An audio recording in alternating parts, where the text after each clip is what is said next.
Wayanad Kalpetta police സ്റ്റേഷനിൽ വനവാസി യുവാവ് ആത്മഹത്യ ചെയ്തു. അമ്പലവയൽ നെല്ലാറച്ചൽ സ്വദേശി ഗോകുലാണ് മരിച്ചത്. പോലീസ് സ്റ്റേഷനിലെ ശുചിമുറിയിൽ യുവാവിനെ തൂങ്ങി മരിച്ച നിലയിൽ കണ്ടെത്തുകയായിരുന്നു. ഇന്ന് രാവിലെയാണ് ഗോകുലിനെ കൽപ്പറ്റ പോലീസ് സ്റ്റേഷനിലെ ശുചിമുറിയിൽ തൂങ്ങി മരിച്ച നിലയിൽ കണ്ടെത്തിയത്. പെൺകുട്ടിയെ കാണാതായ കേസിൽ പോലീസ് ചോദ്യം ചെയ്യുന്നതിനിടയിൽ ഗോകുൽ ശുചിമുറിയിലേക്ക് പോവുകയായിരുന്നു. ഏറെ നേരം കാണാത്തതിനെ തുടർന്ന് പോലീസ് നടത്തിയ തിരച്ചിലിലാണ് തൂങ്ങി മരിച്ച നിലയിൽ ഗോകുലിനെ കണ്ടെത്തിയത്.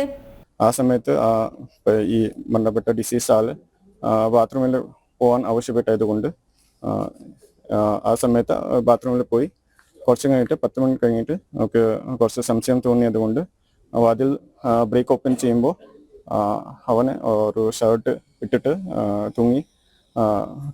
തൂങ്ങാനുള്ള ഒരു സ്ഥിതിയിൽ കണ്ടുപെട്ടെന്ന് പറഞ്ഞു. കുറച്ചു ദിവസങ്ങളായി ഗോകുലിനെയും പ്രായപൂർത്തിയാകാത്ത പെൺകുട്ടിയെയും കാണാതായെന്ന പരാതി പോലീസിന് ലഭിച്ചിരുന്നു. തുടർന്ന് നടത്തിയ അന്വേഷണത്തിൽ ഇരുവരെയും കോഴിക്കോട് നിന്നും കണ്ടെത്തി. പോലീസ് രക്ഷിതാക്കളെ വിവരമറിയിക്കുകയും ചെയ്തു. സംഭവവുമായി ബന്ധപ്പെട്ട് പോലീസ് ഗോകുലിനെ ചോദ്യം ചെയ്യുന്നതിനിടയിലാണ് ശുചിമുറിയിലേക്ക് പോവുകയും സ്വന്തം ഷർട്ട് ഊരി തൂങ്ങി മരിക്കുകയും ചെയ്തത്. ജനം, വയനാട്.